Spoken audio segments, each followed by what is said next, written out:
"You don't belong with us, Mom. We're tired of pretending you fit in with our crowd." The words came from my daughter Olivia, standing in her expensive kitchen surrounded by her fashionable friends. I felt every eye in the room turn to me, some with pity, others with poorly hidden amusement. I stood frozen, my homemade casserole still warm in my hands, the invitation to her casual dinner party suddenly making painful sense. My name is Martha Jensen. I'm 65 years old, and I raised Olivia and her brother Thomas as a single mother after their father walked out when they were just 10 and 12. Decades of working double shifts as a nurse, sacrificing everything so they could have opportunities I never had. And now I stood in my daughter's luxury home being told I was an embarrassment. I placed the casserole dish on the counter, my hands trembling slightly. "I see," was all I could manage before grabbing my purse and walking out. The tears didn't come until I reached my car, parked noticeably distant from the row of luxury vehicles in the driveway. As I drove away, I had no idea that this painful moment would be the beginning of a journey that would transform all our lives in ways none of us could imagine. I remember when we were truly happy. Thomas and Olivia were such wonderful children despite the challenges. After Jack left us for his secretary, claiming he needed more excitement, we created our own special family traditions. Every Sunday was our family day. We'd make pancakes shaped like animals and eat them while still in our pajamas. During summer breaks, we'd go camping at Lake Willow. Nothing fancy, just a small tent and fishing poles. I can still hear their laughter as Thomas taught Olivia how to cast her line, her face lighting up when she caught her first fish. "You're better than any other mom," Olivia once told me on Mother's Day when she was 14. She had made me a handmade card with pressed flowers from our garden. "Dad was stupid to leave. We don't need him anyway." Thomas was always the protector. "When I grow up," he'd say, "I'm going to buy you a big house, Mom, with a garden full of those roses you love." He'd help me fold laundry after his baseball practice, never complaining even when his friends were out playing. Christmas was always special. Even when money was tight, I'd save all year to make sure there were presents under our small tree. The joy on their faces made every extra shift worth it. We'd string popcorn garlands and sing carols slightly off key. Those simple moments felt so precious, so perfect. "This is the best Christmas ever," Thomas said each year, hugging me tight. "Our little family is all I need," Olivia would add, her head resting on my shoulder. I never imagined those days would end, that the closeness we shared would someday feel like a distant memory from another life. When Jack left, he also left us with a mountain of hidden debt. I discovered credit cards I didn't know existed, loans taken against our small house, and even gambling debts. Overnight, I went from being a part-time nurse to the sole provider for our family of 3. I took on double shifts at Memorial Hospital, working nights so I could see the kids off to school in the mornings. When that wasn't enough, I picked up weekend work at the local nursing home. Sleep became a luxury I rarely enjoyed. When Thomas showed exceptional talent in science, I found a way to pay for the special summer programs that would boost his college applications. It meant selling my mother's antique jewelry, the only valuable things I owned. But his excitement was worth every penny. "Mom, I got accepted to the medical physics program," he announced his senior year, waving his acceptance letter. The program cost was staggering, but I remortgaged our house without hesitation. "Don't worry about the money," I told him. "Just focus on your studies." For Olivia's dance competitions, I sewed costumes late into the night after shifts, my fingers often bleeding from needle pricks. When she needed braces, I took out a personal loan, rather than let her feel self-conscious about her smile. "You'll never guess what happened," Olivia called during her sophomore year of college. "Jason Whitaker asked me out. His family owns that huge investment firm." The excitement in her voice made me happy, despite knowing nothing about her new boyfriend's family. When she later announced their engagement, I spent $15,000, nearly all my savings, to contribute to their wedding. It was modest compared to the Whitakers' contribution, but it was everything I had. The wedding was perfect, people told me, though I knew my simple dress had drawn stares from Jason's family. I overheard his mother asking if I had thought to visit a stylist before the big day. Over the years, I estimate I spent over $200,000 on their education, emergencies, and special occasions. I deferred my own retirement, lived in the same small house needing repairs, and drove the same reliable Honda even as it passed 200,000 miles. When Thomas needed $30,000 for a down payment on his first condo, I didn't hesitate to help, despite my dwindling savings. "I'll pay you back, Mom, I promise," he'd said. The money never came, but I never mentioned it. I first noticed the shift at Olivia's baby shower 3 years ago. I'd arrived early to help set up, but Jason's mother, Patricia, had already taken charge, directing the caterers and arranging flowers that cost more than my monthly mortgage payment. "Oh, Martha, we've got everything under control," Patricia said, her smile not reaching her eyes. "Why don't you just relax, perhaps in the sunroom?" I was effectively banished from my own daughter's celebration.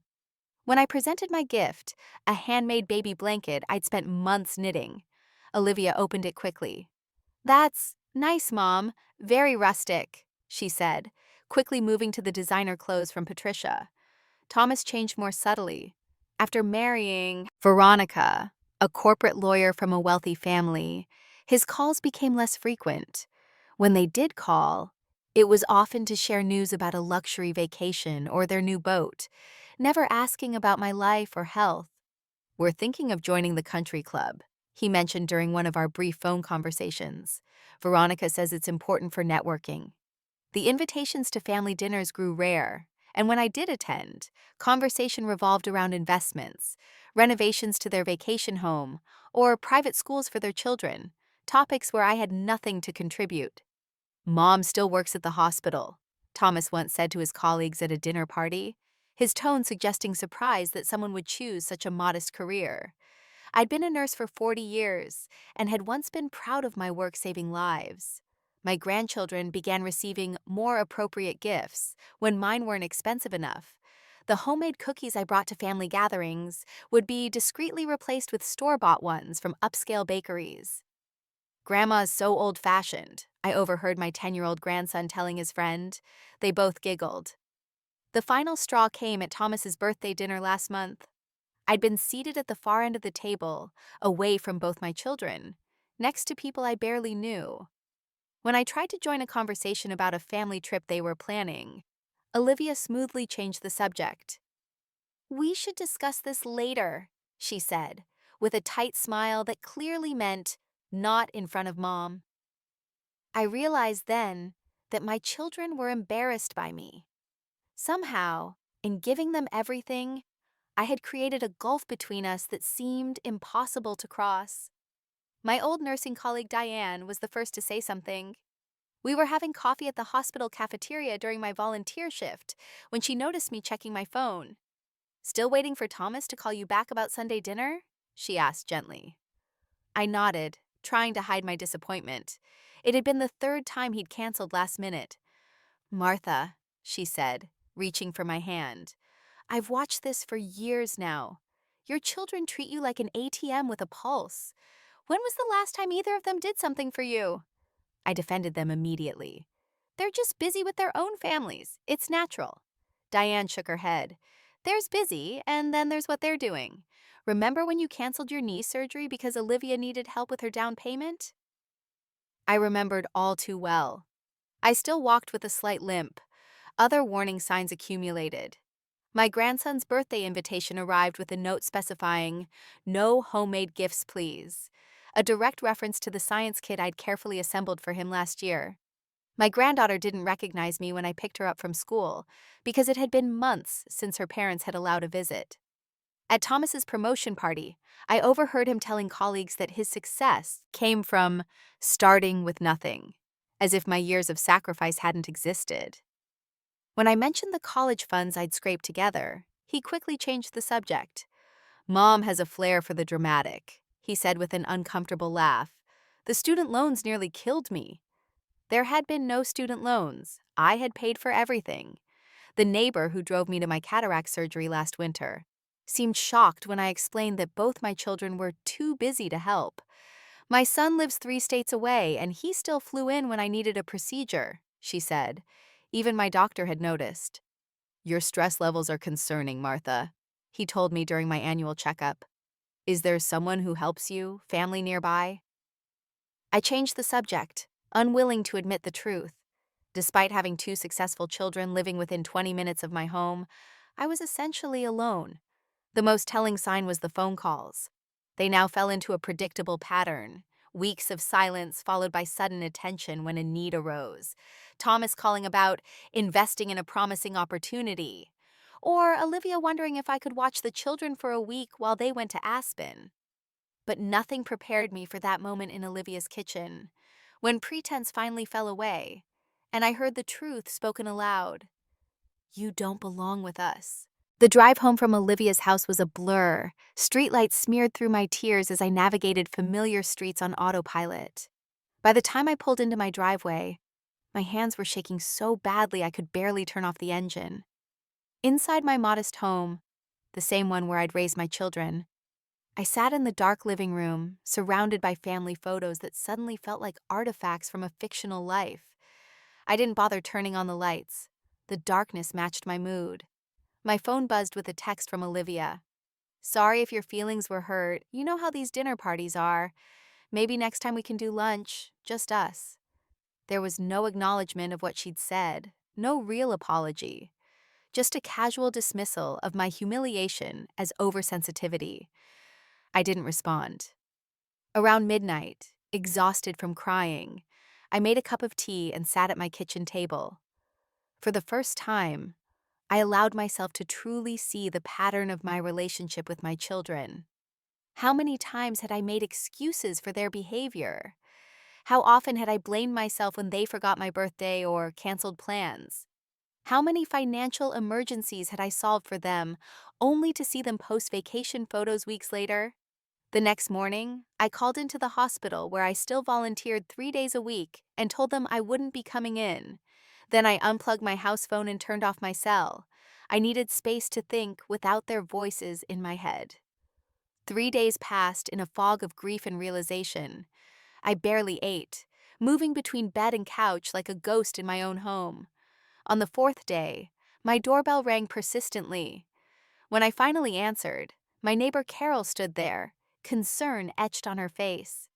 Martha, thank goodness. I've been trying to call you for days. Are you sick?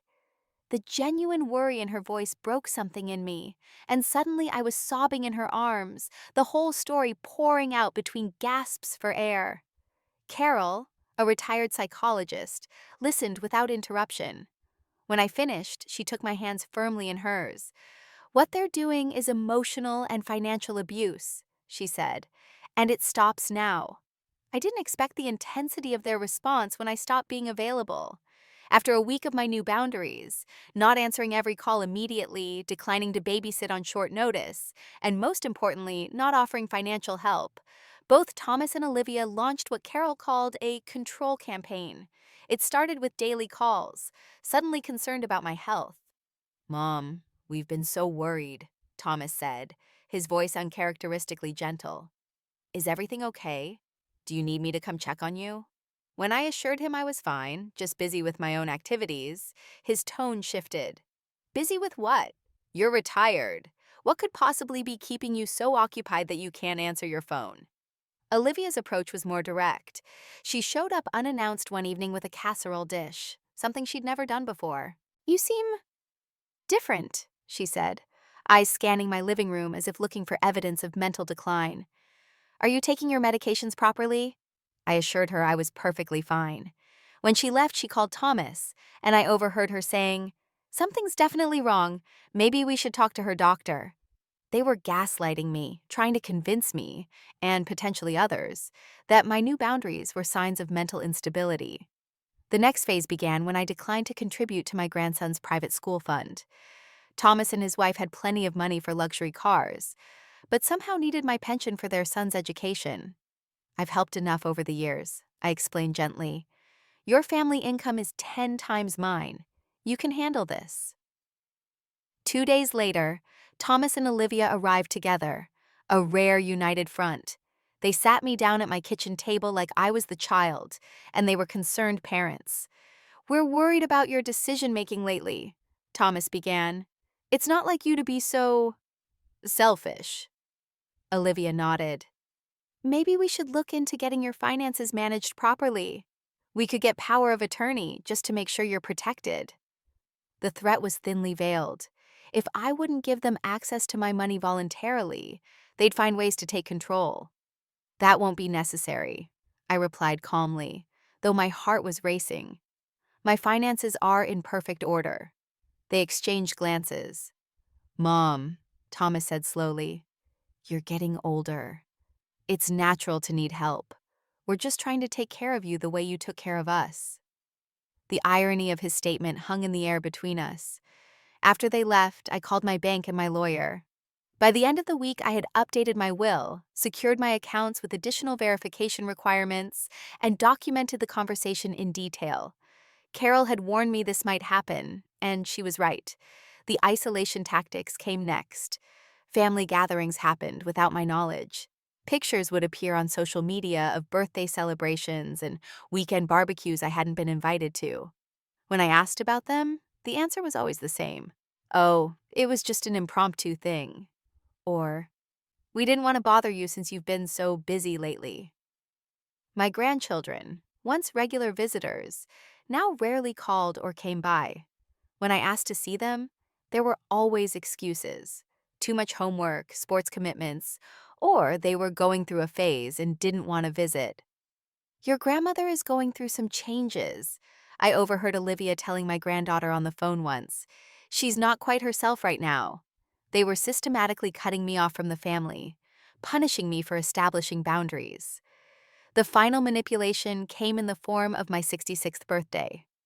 After years of forgotten or minimally acknowledged birthdays, they suddenly planned an elaborate surprise party and invited every friend, neighbor, and former colleague they could find. On the surface, it looked like a loving gesture.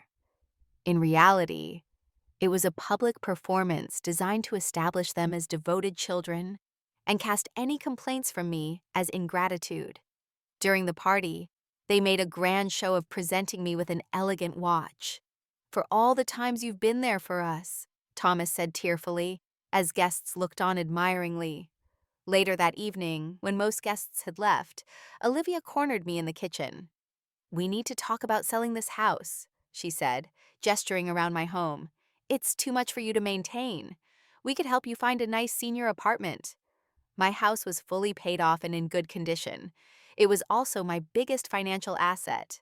I smiled politely. That's not happening, Olivia, but thank you for your concern. The mask slipped for just a moment, frustration flashing across her face before she composed herself again. You're being unreasonable, she hissed, after everything we've done for you. I realized then that the watch, the party, the sudden attention, all of it was transactional. They expected compliance in return for basic decency. I think it's time for the remaining guests to leave, I said quietly. I'm tired. For the first time in decades, I saw something like fear in my daughter's eyes. She was losing control, and she knew it. The confrontation happened at Thomas's country club, of all places. After weeks of increasingly desperate attempts to regain control, my children had insisted on a family meeting in a public place, their strategy to keep me from making a scene. We sat at an outdoor table overlooking the golf course, the August sun beating down as unnaturally cheerful servers brought overpriced drinks. Thomas had his portfolio with him, a sure sign this was about money. Mom, we've been patient, he began, but this behavior has gone on long enough. Olivia nodded. We're worried about your mental health. These sudden changes, pulling away from family, the paranoid ideas about us trying to take advantage of you. I remained silent, watching them perform their rehearsed intervention. Thomas opened his portfolio and slid a document across the table. We've spoken to Dr. Matthews. He agrees a cognitive assessment might be in order. Dr. Matthews was their family physician, not mine. And while we sort this out, Olivia continued smoothly, we think it's best if we temporarily manage your finances, just until we're sure everything is okay. Another document appeared, a power of attorney form. It's for your own protection, Thomas added, offering me a pen. I looked at my two children. these strangers wearing familiar faces, and felt a strange calm settle over me. "No," I said simply. They exchanged glances. "Mom, be reasonable," Thomas began. "No," I repeated, louder this time. "I am not signing anything. I am not seeing your doctor. And I am not confused." A couple at the next table glanced over. "Lower your voice," Olivia hissed, smiling tightly at the onlookers. That was when I decided they needed to hear the truth, regardless of who else heard it too. I stood up, my chair scraping loudly on the patio stones. "For 30 years," I said, my voice steady, "I have given you everything. I worked double shifts to put you through college. I went without medical care to help with your down payments. I babysit without notice. I loan money that's never repaid. And I've accepted being treated like an embarrassing obligation rather than your mother." Thomas glanced around anxiously. "Mom, please." "I'm not finished," I continued. "You sit in your beautiful homes that I helped pay for, planning vacations I'll never take, while suggesting I sell my house and move into a senior apartment. You forget my birthday for years, then throw a big party when you want something. You exclude me from family gatherings, then accuse me of pulling away." Olivia stood too, trying to take my arm. "You're making a scene. This is exactly what we're talking about." I pulled away from her. "Yes, I am making a scene. I should have made one years ago." I gathered my purse and looked at them both. "I will not be manipulated, controlled, or gaslit any longer. I'm your mother, not your ATM or your inconvenient burden. When you're ready to have an honest relationship based on mutual respect, you know where to find me." As I walked away, Thomas called after me. "If you walk out now, don't expect things to go back to normal. There will be consequences."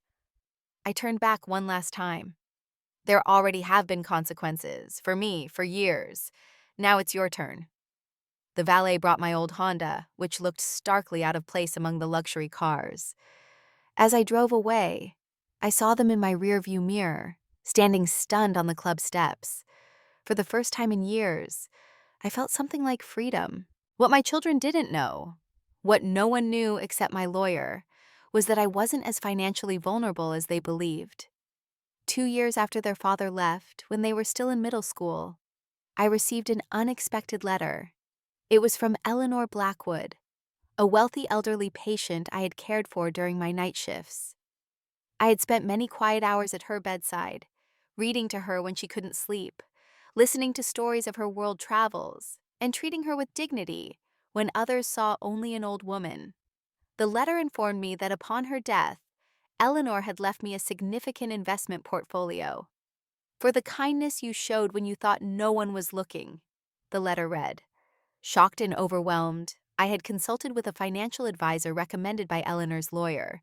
On his advice, I kept the inheritance completely private. I continued living modestly, working my regular shifts, and put most of the money into secure investments. Over the decades, with careful management and compound interest, Eleanor's gift had grown substantially. While my children thought I survived solely on my nurse's pension, the truth was that I had assets worth over $1.7 million. I had never touched the principal, using only occasional small amounts to help with their education and emergencies. I had planned to leave it all to them eventually. But things had changed. 3 days after the country club confrontation, I invited Carol to come with me to a meeting at First National Bank. There, I met with James Whitfield, the investment manager who had been handling Eleanor's portfolio for 20 years. "I want to make some changes," I told him, placing a folder on his desk. James reviewed the documents thoughtfully. "This is quite a restructuring, Martha. Are you certain?" "Absolutely certain," I replied.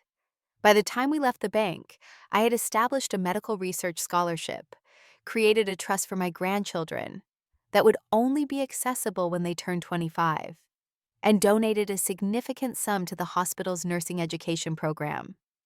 The remainder was secured in a trust that would provide me with comfortable income for life, with strict provisions against any power of attorney overrides.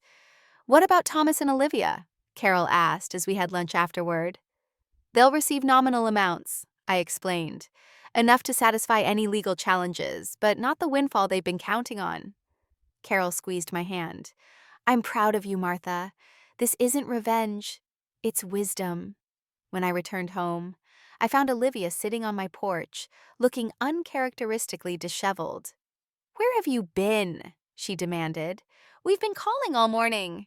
I had appointments, I said simply, unlocking my door. Would you like to come in? Inside, I offered her tea, which she declined impatiently. Mom, about what happened at the club. Thomas and I think you might be going through something. Depression, maybe, or early dementia. I sat across from her, suddenly seeing not the manipulative adult, but flashes of the little girl who had once made me dandelion crowns. I'm not suffering from anything except clarity, Olivia, I said gently. For the first time in years, I'm seeing our relationship for what it really is, and I'm choosing to change it.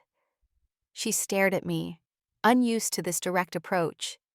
You and Thomas have successful careers, beautiful homes, and healthy children, I continued. You've achieved everything I hoped for you. But somewhere along the way, you forgot how to be decent human beings, at least to me. That's not fair, she began. Let me finish. I don't regret a single sacrifice I made for you. I would do it all again. But the blank checks, financial and emotional, have stopped. From now on, our relationship will be based on mutual respect, or it won't exist at all. Tears filled her eyes, though whether from frustration or realization, I couldn't tell. What does that mean exactly? She asked. It means I love you unconditionally, but I will only have relationships with people who treat me with basic dignity. It means no more financial support, no more last-minute babysitting unless it's a true emergency, no more tolerating being talked down to or excluded. She was quiet for a long moment. And if we don't agree to these terms, then that's your choice, I said, my heart breaking even as I held firm.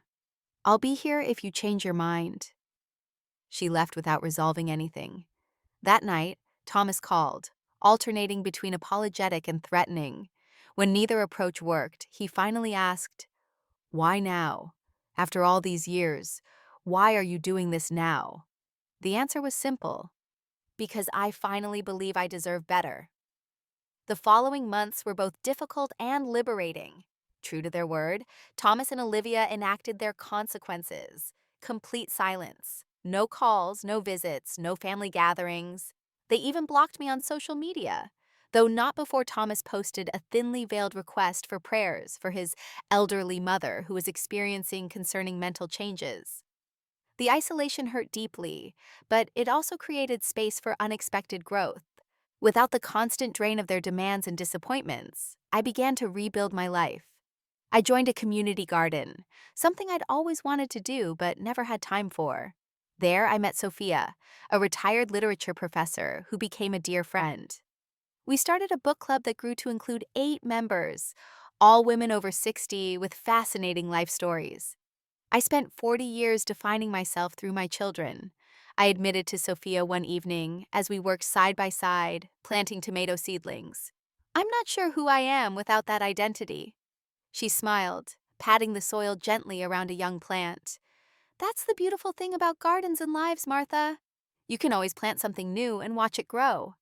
That simple wisdom became my guiding principle. I started painting classes at the community center, something I had abandoned when the children were young. My first attempts were awkward, but by the 3rd month, the instructor included one of my watercolors in the local art show. I reconnected with 3 nursing colleagues I had lost touch with years ago when their invitations were repeatedly declined because of family obligations. We began meeting for monthly brunches, sharing stories and laughter that reminded me of who I had been before motherhood consumed my identity. My volunteer hours at the hospital increased, and I began mentoring new nurses. The director of nursing asked me to help develop a program on compassionate elder care, drawing on my decades of experience.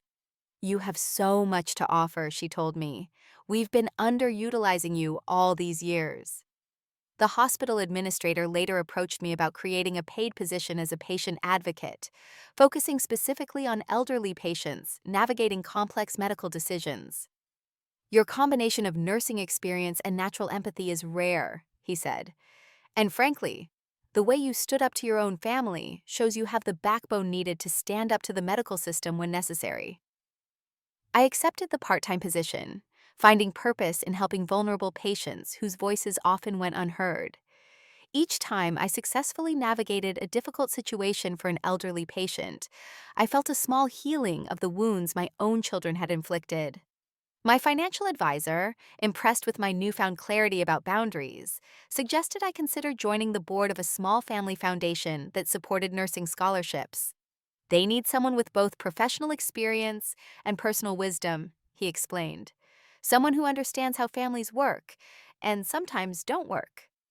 Within 6 months of the country club confrontation, I had built a life richer and more fulfilling than anything I had experienced in years. My calendar filled with meaningful activities, rather than obligatory family functions, where I felt invisible. I made new friends who valued my company, my insights, and my experience, rather than what I could provide for them. The irony wasn't lost on me. In trying to punish me with isolation, my children had inadvertently given me the space to discover who I truly was, beyond the role of mother and financial supporter. In October, 4 months after the confrontation, I received an unexpected visit from Veronica, Thomas's wife. She looked uncomfortable standing on my porch. "May I come in?" she asked formally. Over tea, she revealed that Thomas and Olivia had been spinning elaborate tales about my condition, claiming they'd had to take drastic measures to protect me from myself. "But then I saw you volunteering at the hospital fundraiser last week," she said. "You were organizing the entire silent auction, completely competent and engaged. It didn't match their description at all." She hesitated. "The children miss you. Whatever is happening between you and Thomas, they shouldn't lose their grandmother." It was the first crack in the wall they had built. I agreed to see my grandchildren the following weekend. When Thomas dropped them off, he remained stiffly in the car. The children were initially shy after months apart, but soon warmed up as we baked cookies and played board games like we used to. "Dad says you're sick," my grandson said bluntly as we sat at the kitchen table. "Do I seem sick to you?" I asked. He studied me thoughtfully. "No, you seem like regular grandma." "That's because I am," I assured him. "Sometimes adults disagree about important things, but I have never stopped loving you, and I never will." When Thomas returned to collect them, he finally came to the door. "They seem happy," he said awkwardly. "They are," I replied. "They're welcome any time." It was a small beginning, but it was something. Olivia took longer. In December, I received a formal Christmas card with a family photo and no personal message. In January, a text asking if I was still refusing to sell the house. I didn't respond to the provocation. The real breakthrough came unexpectedly. In late February, I was leaving the grocery store when I spotted Olivia sitting alone in her car, crying. Instead of walking to my own vehicle, I approached hers and knocked gently on the window. She looked up, startled, then reluctantly lowered the window. "Are you okay?" I asked simply. She shook her head. "Jason and I are separating," she said, her voice breaking. "He's been having an affair with his assistant for over a year." Without thinking, I opened her car door. "Come home with me," I said. "Let me make you some tea." At my kitchen table, the same one where I had helped her with homework decades ago, the story poured out. Jason had been unfaithful multiple times. Their perfect life was built on appearances and debt. The fancy friends had sided with him because of his family's connections. "I don't know who I am anymore," she admitted. "I don't recognize my life or myself." I reached across the table and took her hand. "I know exactly who you are," I told her. "You're my daughter. You're strong and smart and capable of rebuilding, and whatever has happened between us, I am here for you now." She broke down completely then, sobbing like she hadn't since she was a child. "I've been horrible to you," she managed between tears. "All these years, taking and taking, then throwing you away when you stopped giving. I don't deserve your help." "This isn't about deserving," I said gently. "It's about love, real love, not the transactional kind we've been practicing. Real love has boundaries and respect, but it doesn't keep score. That night, she slept in her old bedroom. The next morning over breakfast, she asked hesitantly, "How did you do it? Start over after Dad left?" I smiled. One day at a time, with a lot of help from people who cared about me, the same way you'll do it now.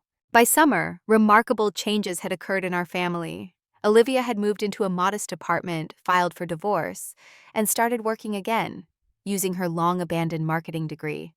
She came for dinner every Sunday, sometimes helping cook, other times just sitting in the garden talking honestly about her life. "It's strange," she confessed one evening as we cleaned up after dinner. "I have less money and status than before, but I feel more like myself than I have in years." I nodded, understanding completely. Sometimes we get so caught up in maintaining appearances that we lose the substance of who we are. Her healing process wasn't linear. There were days when she mourned her failed marriage and the lifestyle she'd lost. Other days she expressed anger at Jason's betrayal. But gradually, a stronger, more authentic Olivia emerged. One who reminded me of the determined young woman she'd been before marrying into wealth and status. She began volunteering at a women's shelter, using her marketing skills to help residents prepare resumes and practice job interviews. The experience gave her perspective on her own struggles. "Some of these women have been through hell, Mom," she told me one Sunday, "and they're still fighting for better lives. It makes my problems seem manageable by comparison." Thomas took longer, but eventually came around after Veronica insisted they attend family counseling. Their first session with the therapist was revealing. "I think part of me resented how hard you worked when we were kids," he admitted. "Other mothers were always home, but you were always leaving for another shift. Then when I became successful, I wanted to prove I was better than our struggling past. And I enabled that by constantly giving," I acknowledged. "I never helped you develop gratitude or perspective." The therapist nodded. "It sounds like the family system worked in its own way for many years, until it didn't anymore."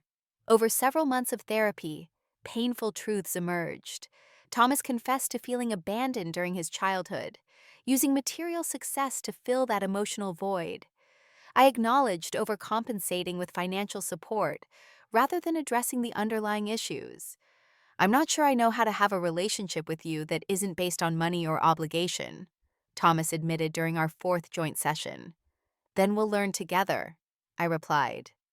Slowly, we began building a new relationship. Thomas invited me to his son's baseball games, sitting awkwardly beside me in the bleachers at first, gradually relaxing into conversation about topics beyond finances or family obligations. One Saturday, he surprised me by asking for help with a community project his company had undertaken, renovating a playground in an underserved neighborhood. "We need volunteers who know something about gardening," he explained. "I remembered how you always kept such a beautiful yard when we were growing up, even while working full-time." It was the first time in years he had acknowledged any of my skills or interests beyond my role as mother and grandmother. We spent the day planting shrubs and flowers around the playground, working side by side in comfortable companionship. "You know," he said as we drove home, covered in dirt and pleasantly tired, "I've spent 20 years in corporate boardrooms, but this is the most satisfying workday I've had in ages." I smiled, recognizing a shift in his values. Sometimes the most meaningful work doesn't come with a paycheck. There were setbacks. Thomas still occasionally made condescending remarks about my simple lifestyle, and Olivia sometimes fell into expecting me to solve her problems. But now I had the courage to point these moments out, and increasingly, they caught themselves. "Sorry, Mom," Thomas said after one such slip. "Old habits die hard." The relationship with my grandchildren flourished once the artificial barriers were removed. Free from the pressure to appear perfect or the confusion of conflicting messages about their grandmother, they relaxed into authentic connection. My grandson developed an interest in my volunteer work at the hospital, even shadowing me for a school career day project. My granddaughter discovered she shared my love of painting and began joining me for art classes at the community center. "Grandma," she asked one day as we cleaned our brushes, "why didn't we do stuff like this before?" The question was innocent but profound. Sometimes grown-ups get confused about what's important, I answered truthfully. We forget that relationships matter more than appearances. The most profound change came 6 months after our reconciliation began. I invited both of them to my house for a special dinner.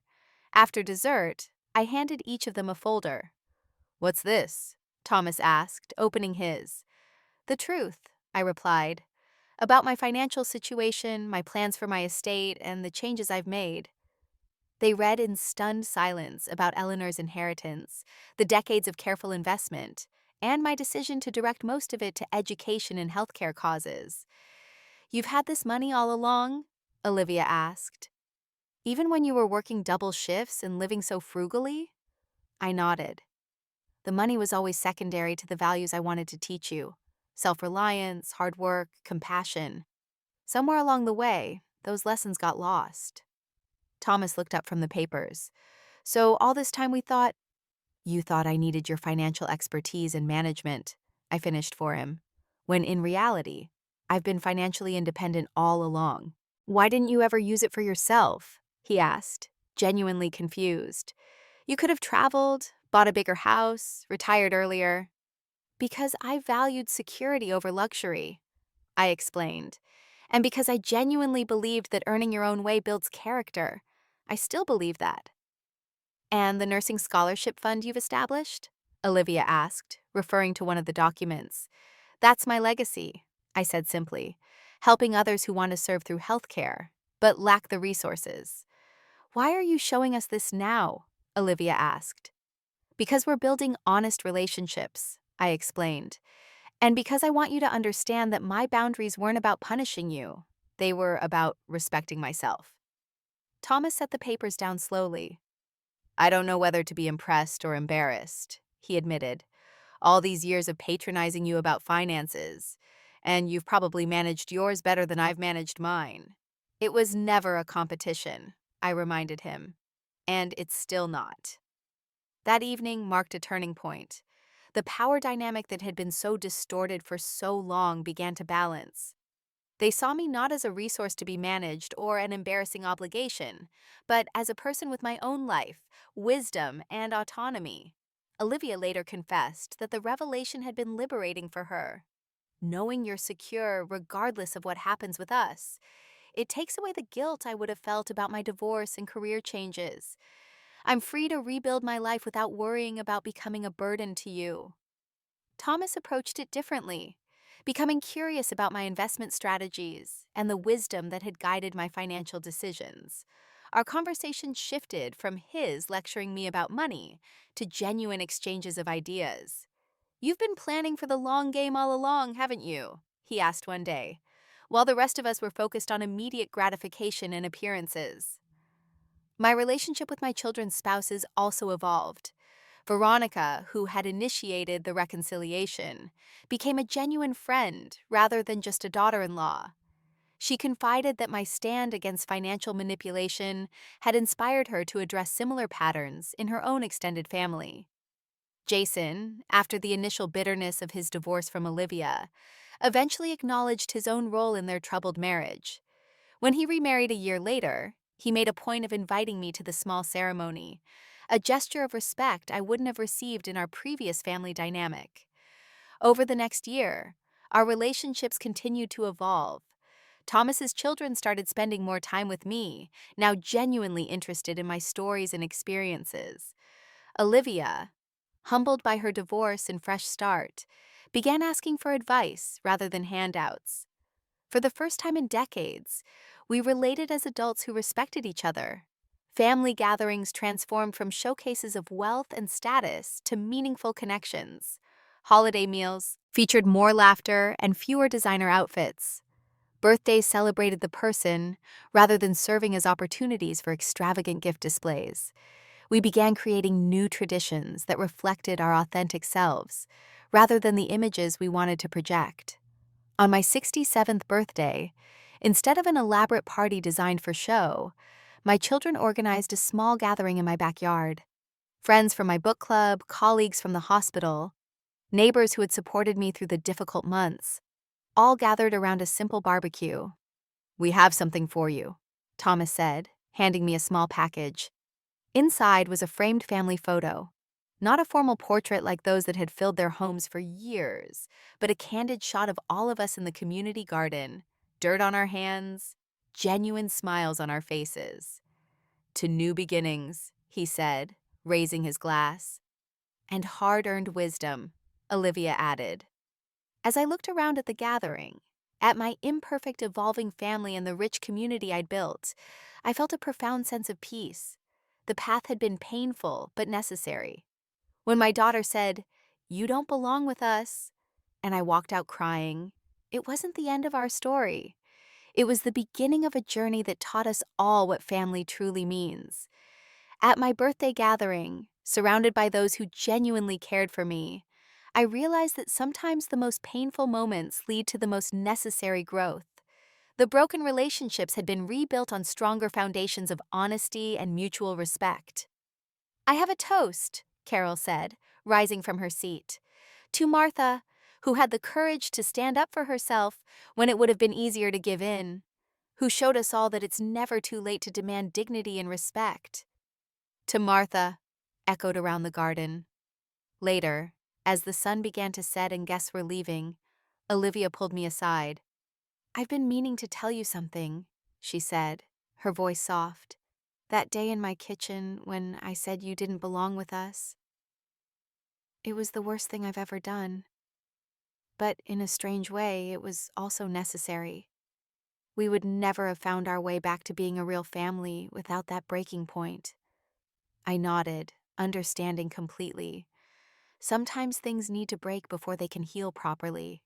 She hugged me tightly. "I'm so grateful you didn't give up on us, even when we deserved it." Thomas joined us, his arm around his son's shoulders. "Mom, the kids were wondering if your offer to teach them gardening this summer still stands."